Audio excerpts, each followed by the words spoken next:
make sure you're subscribed with notifications on. Make sure you smash that like button, engage with this video, comment below. What's up? This is sylabdul here for Espresso, where we talk about the latest in DC news, other film and entertainment, plus the business behind it. And today's a pretty special topic.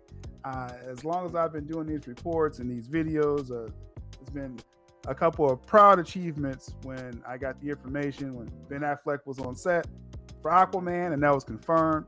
That was a pretty special story. The Henry Cavill scene in Black Adam, I was given the details in advance. We put that out there for y'all, and those are cool achievements as well. But I never was able to scoop Zack Snyder. Like, I never thought I would have an opportunity or even get the information, just how that goes. But I stumbled across something, right? And thanks to my friends over in Geekosity and Mikey Sutton, they covered me yet again.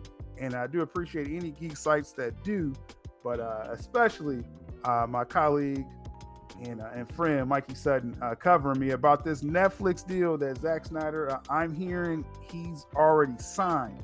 And it's a few other details with that. We'll touch on that in the video. So let's kind of dive in here.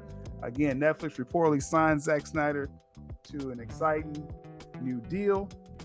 And I'll kind of let you know a few of the details again that I've heard, and it's starting to catch on.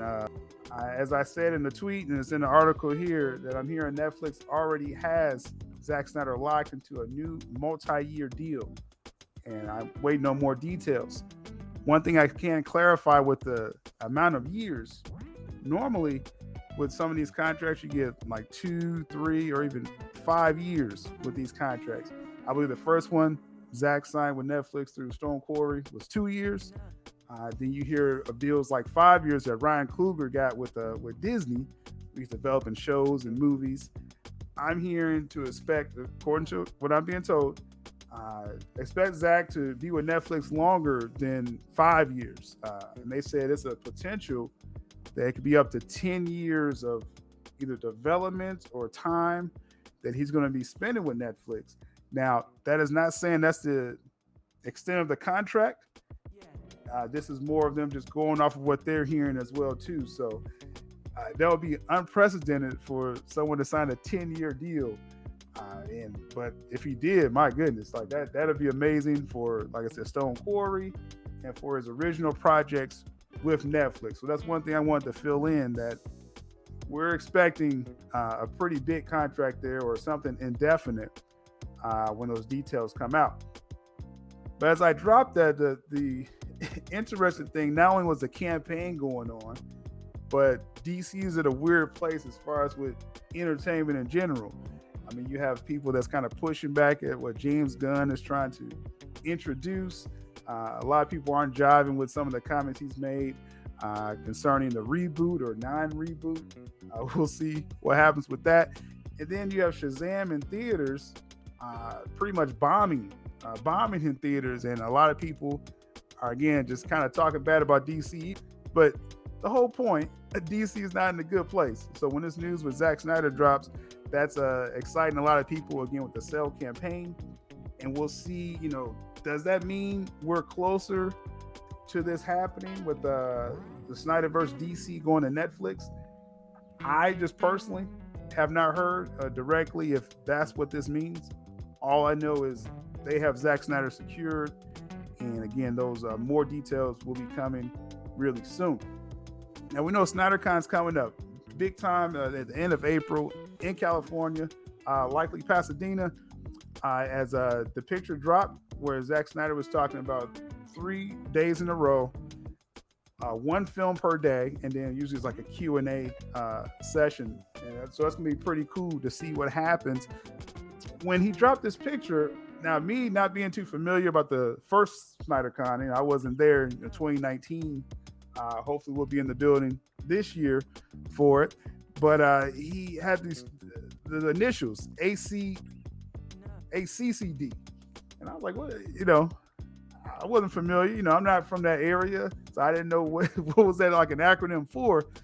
So I did put that out on social media saying, hey, anyone knows what this stands for? And you got some people like they just, they're Zack Snyder enthusiasts, so they scoffed at me asking for clarification. But it appears that's an Art Center College of Design.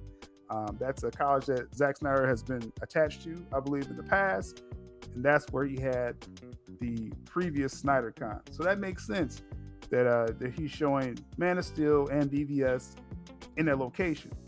But what's really exciting is the third one for Zack Snyder's Justice League. It shows IMAX as I guess the setting for it.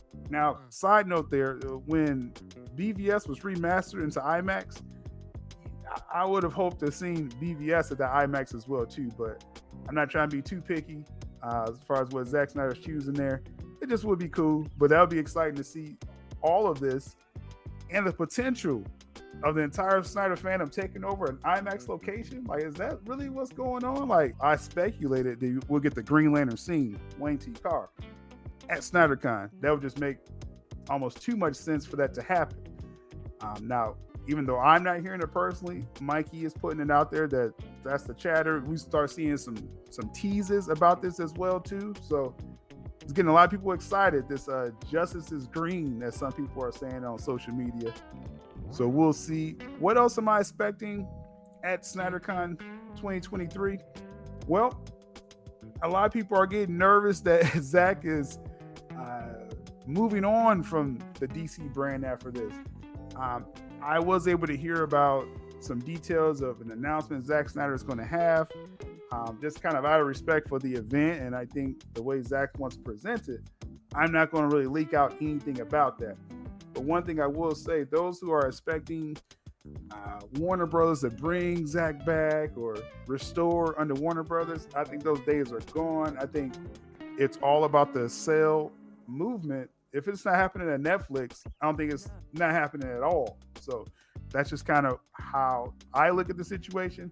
But I do strongly believe after SnyderCon, it'll be very clear to everyone where Zack stands when it comes to Warner Brothers. At this time, I still haven't personally heard, as I said in the tweet, and Mikey put it in the article, I haven't heard personally myself if Netflix is going to pursue those projects that have Snyderverse DC on Netflix. So I can't really speak on that until I hear about it. But according to Mikey, he's saying his sources are telling him that there's too much money left on the table for both parties if they don't do the deal. How's everybody feeling about SnyderCon? I mean, I think it's a really exciting time. I remember a few years ago just kind of hearing about it, secondhand and third hand. But to get a chance to potentially be a part of it, I think would be really exciting. Members of Still Nation are excited about it as well too. So we're going to definitely be covering this. By the time we see this video, we're going to be gearing up for the YouTube stream that Zack Snyder is going to do as well. So hopefully we'll get more details when tickets are going on sale, the venues, and all the above. Much love to Still Nation. This is Espresso. We out here. Click the link below for my podcast channel, which features full discussions over DCU and other superhero geek genres, film and entertainment. Also check out the link to my Linktree, which highlights and captures content from all of my social media platforms. Much love.